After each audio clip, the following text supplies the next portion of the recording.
AirAsia has made travel accessible to all Malaysians, but with the company being classified under PN17, what does it mean to you, the customers? I'm Zahir Calvinong Abdullah, and this is Money Matters.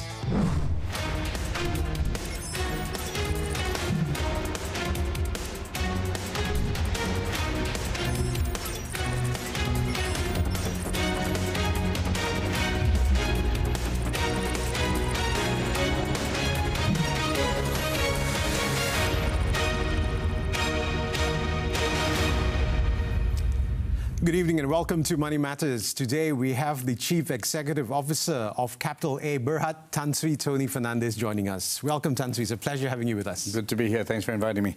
Okay, can I start off by going back a little bit from the music business to the airline industry? What made you decide to do that shift to the aviation sector? Yeah, I suppose I had felt that the music industry was going to go through a very tough period. Digital had come in. The establishment didn't want to embrace digital. You know, Napster was the first, Spotify, etc. And I thought this is going to be disastrous because you can't hold technology back.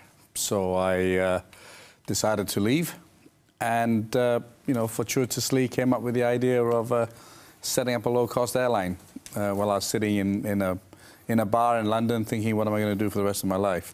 I saw EasyJet on TV and went to Luton Airport, and the rest is, as you say, history. Yeah, and also with your connection to music, you also called it Tune Air.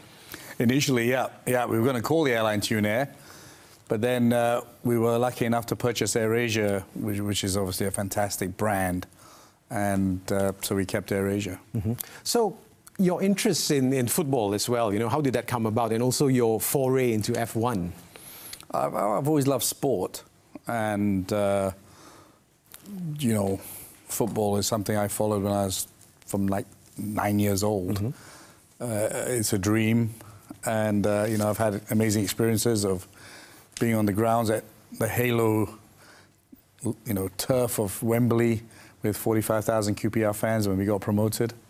So that was there. Formula One was all about AirAsia branding. You know, obviously AirAsia is now a global brand, and Formula One played a very large part. Both Kamarudin and me took a huge risk because AirAsia didn't put much money into it, but we created a very large brand from that, of which we're now seeing the fruits of what we can create by creating brand new businesses such as BigPay and ride-hailing, etc., utilizing our brand that we built. Right. So can we talk about affordable air travel, because thanks to AirAsia, not just Malaysians, but everyone around the region could afford to travel. So many other low-cost carriers tried to follow AirAsia's model but failed even before the pandemic. So what made it difficult for them, do you think? And what was it that set AirAsia apart from all these other low-cost carriers? Hard to say because I'm not there in those companies, but obviously when we started, we were the first. Any newcomer now has to deal with the incumbent full-service airline plus a low-cost carrier, so it's that much tougher.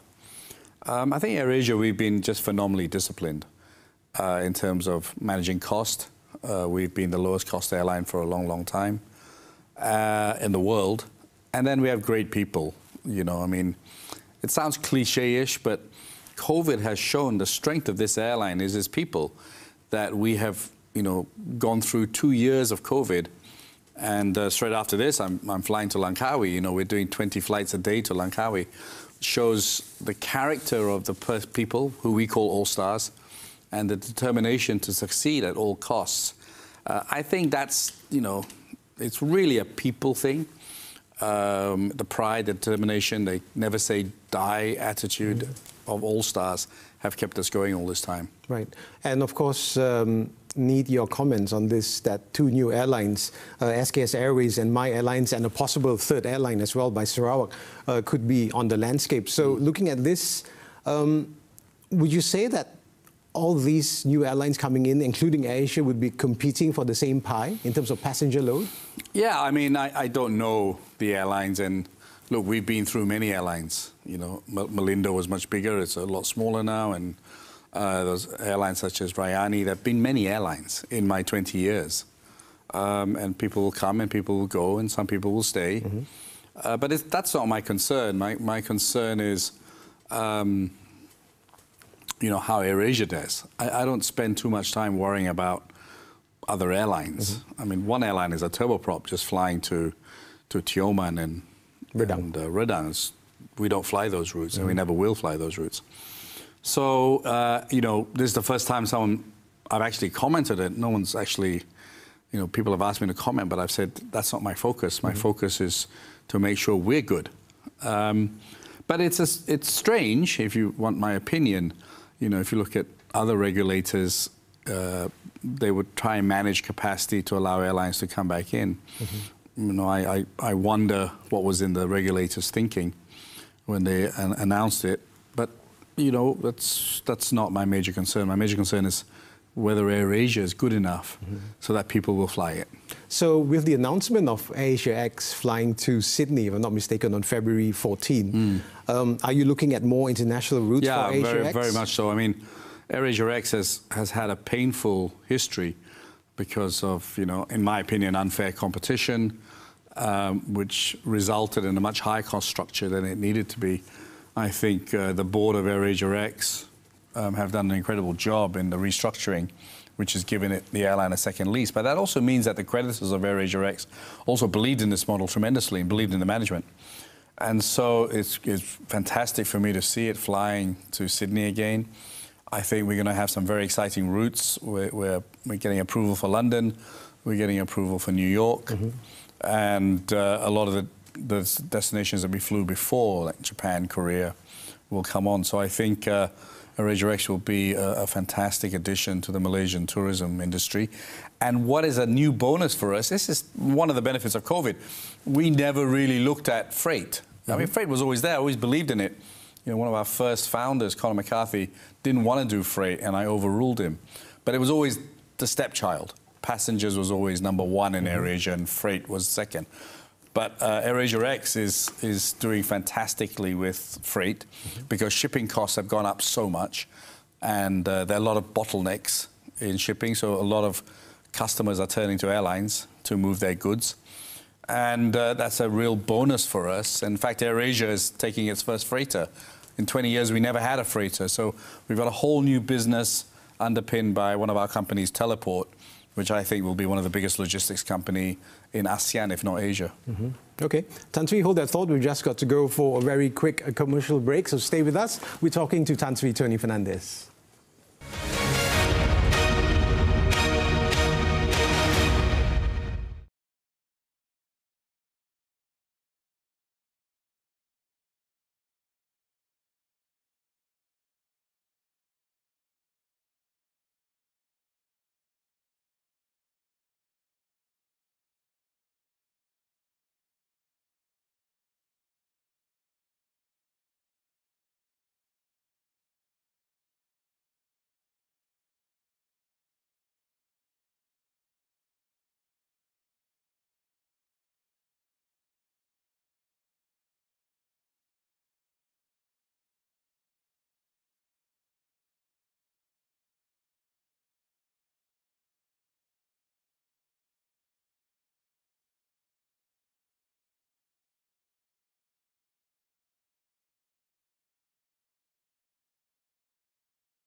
Welcome back, and you're still with us on Money Matters as we speak with the Chief Executive Officer of Capital A, Berhad Tan Sri, Tony Fernandes. Now, Tony, of course, PN17, everyone's talking about it.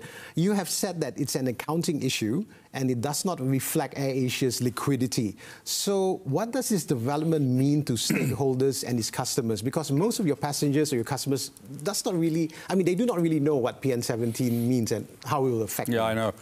Also our international investors and bankers were confused by it. They were like, well, you've just raised 2.5 billion. What is this issue? And when we explain it to them, then they see it as a non-issue because the PN17 has been caused by a merger deficit of 5.7 billion and $800 million, 3.2 billion ringgit of leases that have been restructured and haven't been paid. But the accountants still keep it in the P&L. So these are kind of unrealized, non-cash transactions. In the period, we have raised 2.5 billion. And, we've sent a letter to Bursa today and said, we really think some of these conditions for PN17 need to be relooked. The damage has been done for AirAsia, but I think the public understand. We've communicated it well that we're more than solid. We've survived 2 years of COVID, and now we've raised 2.5 billion cash. That's not an issue, but we think for future companies, PN17 rules should be looked at in light of COVID, in light of accounting changes, to be more reflective to shareholders so they understand actually what's going on. Because once shareholders understood it and bankers understood it, then it became a non-issue. But the fact that it went in under PN17, and does that not mean that your people have sort of erred in terms of not really looking at your accounting measures? No, not at all, because the merger deficit was done when there was no COVID. And we can't control an accounting policy, they changed the leasing policy, right? And in between, you've had COVID. So, no blame on my staff because they made the right decisions at that time. It was right. Doing that merger deficit created Capital A, where hopefully in time we will unlock a lot of value. Right. You've also said that you've raised over 2 billion ringgit before AirAsia was classified as PN17. So with this new classification, would it be more difficult for you to raise funding? No, that's the ironic thing. We're in process of raising another 1 to 2 billion ringgit, and of course they asked us what is PN17, but no bankers except for Dana Jamin, who still has an issue with PN17. Other international bankers have had no issue with it, including our local bankers. So how do you plan to get funding to sustain this? Well, ironically, sustain the business. Well, we have got 2.5 billion, and we're raising another, 1 to 2 billion. So we're not worried about the funding. I've always been very consistent on that, and we've delivered what we said we would. Right. So can we move on to an issue which we've got numerous feedback on? Following the pandemic, your customers point to the issue of refunds as opposed to credit, and you said that there's a large number of your customers have said they've preferred credit as well. But when it comes to refunds, they're saying that they're not getting it from AirAsia. Well, I think we need to get the facts right, okay? Because, you get a few loud noises. I just looked at the refund balance because I was pretty sure you'd ask me that question. AirAsia Malaysia owes 400,000 ringgit only, right, at the moment, and that will be cleared in the next few months. So AirAsia will have no outstanding. AirAsia X is another issue, but they went through a creditors restructuring, and so they have made comments that everyone who is owed a flight will get a flight as soon as we open our borders. So, the public have been fantastic. Over 93% accepted a credit shell, and they're now using them because we can begin to fly. And people who wanted a refund, we've only got 400,000 ringgit left to pay out, which will be cleared by the end of February. But looking at this, you said a lot of it was done by people making loud noises. Has it sort of hurt the PR image or the credibility of AirAsia? I don't think so. I don't think so. I'm a very public figure, right? And I'm walking the streets every day, and I'm walking in Penang, and I've had one person in the 2 years ask about it. Sensible people understand that if we paid out all the refunds, we wouldn't be around, and they wouldn't have an AirAsia to fly them around. And imagine what flying was like before AirAsia. Right. how we allowed, we came up with a tagline, now if we can fly. We were very transparent. I put messages out on my Instagram. We sent messages out. So the public have been incredibly supportive. Right, good to know. Now, looking further ahead in terms of M&A, your views on the airline industries where M&A is concerned? Yeah, it's a tough one. We now accept 20 years later there are two types of airlines. There's low cost and there's full service. Definitely in the full service industry, there probably needs to be some consolidation, but a lot of governments own airlines, and so it's very complicated to do that. Is there M&A for AirAsia to do? I mean, there's certainly one or two airlines I'd like to acquire. But again, whether regulators allow it, etc. But we're carrying on. We're very focused on ASEAN. We've closed our airline in Japan. We're about to exit India, and we want to grow in ASEAN again. That's our sweet spot. Right. And so we will look at any M&A targets if they're available in Southeast Asia. It's interesting you said that, because on our program, Tun Dr. Mahathir Mohamad mentioned that Malaysia, we have not really tapped into the full potential of ASEAN. So in terms of what the Asia can do here, is this something that you're going to focus mainly on? Yeah, very much. I mean, we came into the business 20 years ago with a very clear mandate of ASEAN. We expanded to India and Japan, but ASEAN has always been our strength. And whatever we're doing, whether it's Big Pay, whether it's teleport, whether it's the airlines, our story is always going to be on ASEAN. Right. Tan Sri, just hold that thought again. We're just going to have a final commercial break, and still to come, we'll talk about airlines in the post-pandemic world. So stay tuned.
Welcome back to Money Matters. We're talking to Tan Sri Tony Fernandes. Now, Tan Sri, let's talk about Capital A. Was it the new business strategy to be an investment holding group, not only for the aviation business, but also, as you mentioned, logistics? Was this driven by the pandemic? I think it was driven faster by the pandemic. It was always, Tune, when we first started, was always to be a lifestyle brand. There was Tune Talk, there was Tune Insurance, etc. Prior to the COVID, we started this whole digital adventure, and we had some very strong digital properties. People must remember, actually, that we were a digital company long before any of these unicorns, because we were the first company to start selling on the internet and to use the internet as e-commerce. No one sold anything on the internet before AirAsia 20 years ago. So definitely we accelerated during COVID because, we couldn't fly. So everyone was focused. I mean, when you're running an airline with 90 million passengers, you probably don't have that focus. So one of the benefits of COVID, where we're all stuck at home, and rather than putting our heads in the sand and crying, we decided to go out there and build these things quicker. And we've ended up with 3 fantastic companies and 1 venture arm to supplement our airline and an engineering company. And so we felt it was the right time to rebrand ourselves, because it's quite encouraging. Everyone in the street says, hey, we like Capital A, we like the name, we understand what you're doing now. Now, that's very encouraging. But if we were still AirAsia Group, people can't get away from AirAsia, the airline. In fact, it's nice. First time I've ever been called CEO of Capital A. Thank you, TV3. Yes, it's got a nice ring to it. Yeah. So looking at the digitalization plans that you plan to do with Capital A, because when we had other guests on the program, they've also said that because of the pandemic, it has pushed Malaysia into a digital rush, so to speak. What do you think in terms of your group as well? Well, as I said, we've always been digital. We have a huge database. That's our big asset. Most of these new companies have had to go and spend a lot to acquire customers, give away their product. You see it all the time, free delivery, massive discounts to acquire customers. But AirAsia, we've acquired them over 20 years, so we have a lot of value, a lot of personalization information there. So digital is here. Are we too late? No. Remember, we started an airline, way after airlines started in Malaysia. 1945. We started in 2001. I think we're quite nice in the game in that funding is going to be a little bit tighter for some of these guys who've been free-flowing. You can see pressures on them on the stock market when they've been listed. Investors want profits. We've always said we're not trying to be number 1, but we're trying to be number 1 in profits. So we may not do as many orders as the 2 incumbents for food delivery, but we'll certainly make money faster than them. Right.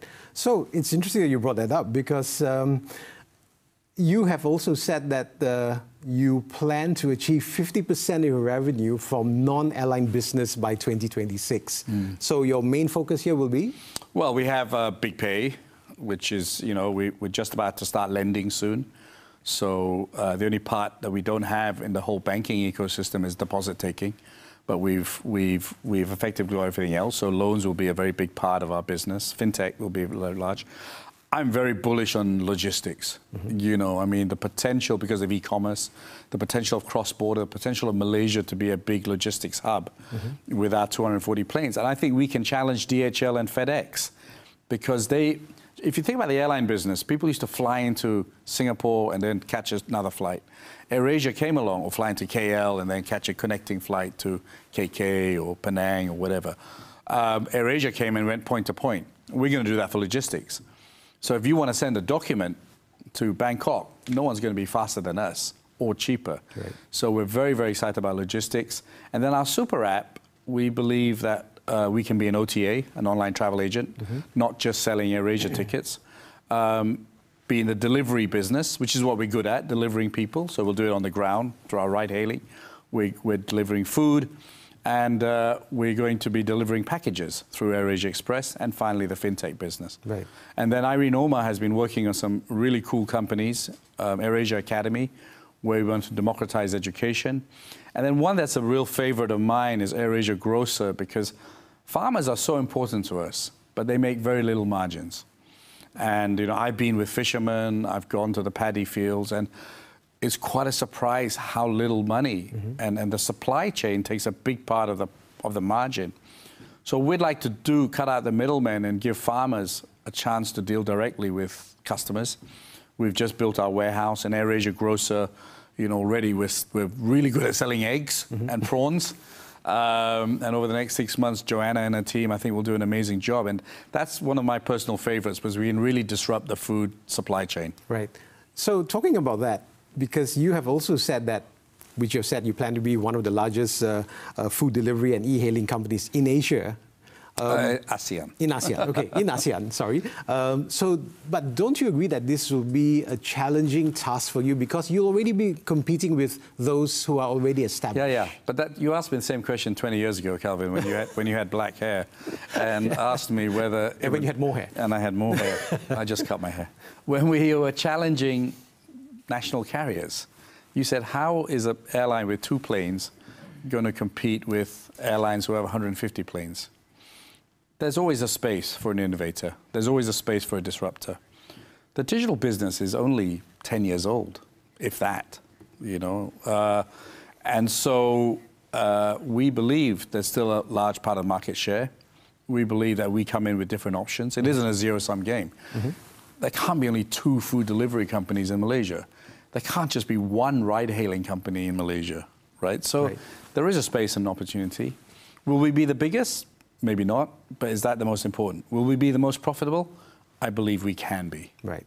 It's interesting you said that because, as usual, when AirAsia started, there was a lot of companies that copied your model as well.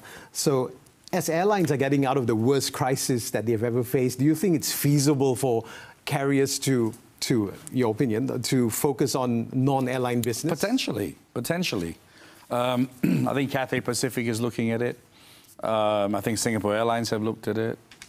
So potentially, but you know, it's mindset, it's culture, we spend a lot of time harvesting our data. We have a huge loyalty program, and we have a very big footprint. We're not in Malaysia, we're an ASEAN company. So those gives us slight advantages of our other airlines who are homogeneous in one country. Right. Final question before we go. With what you're doing now with Capital A, do you see yourself retiring anytime soon, or is there a lot more work to be done? Yeah, no, honestly, I would have liked to have retired a few years ago. I never will retire. You know, there are many great examples in Malaysia of people who don't retire. But I think leadership is about a good leader. If I'm really a good leader, the next guy who comes and takes my job does a better job. Then I'm a good leader. If I leave and Capital A collapses, then I have failed. So succession planning is very much part of my plan. We've hired some great people. I'm pretty clear who's going to succeed me going forward. We have 3 great presidents in Colin Curry and Irene Omar and Bo Lingham. We've got a super financial team and great CEOs at the subsidiaries. So my time is coming up, for sure. Will I retire? No, you know, start up a low-cost TV station. And all these guys will join me. But no, I'll do something else. I think also leadership, too many Asian leaders hang around. So they retire and then they become chairman. And the next leader never has a chance to really go on. I mean, we see it in politics, right? We need refreshment, and AirAsia needs new leadership and new refreshment, and we've got that in Bo Lingham, and Capital A will need it. So, you know, COVID slowed it down. I would have liked to have been watching QPR more and doing other things, but, you know, my time is definitely coming up. Right. So with you looking at sort of not retiring as well, have you ever thought into going into politics? I don't know, you tell me. Would I be a good politician? Yeah, I think so. You speak well, you've got a huge following. No, never crossed your mind? You know, I certainly crossed my mind. Because when you're in the airline business, you're almost in the political business, right? The question is whether I'd be good at it and whether I need a break and just do something completely different. But, you know, I'm very proud of being Malaysian. I'm really proud of being Malaysian, and Malaysia's given me a great life and a great opportunity. I'd love to give back in some way. And if it's not politics, there'll be something else. You know, I love sport, as you know. I'd love to see Malaysia in the World Cup, in football, you know. So plenty of things to do. Okay. Tan Sri, thank you very much indeed for being on Money Matters. It's been a pleasure having you with us. Pleasure too. Thank you, Calvin. And that's all the time we have. Thanks to the viewers for watching. Do join us again next week, same day and time, for more money insights that matter. Until then, I'm Zahil Kelvin Ong Abdullah. Stay safe. Oh, I forgot the Zahil.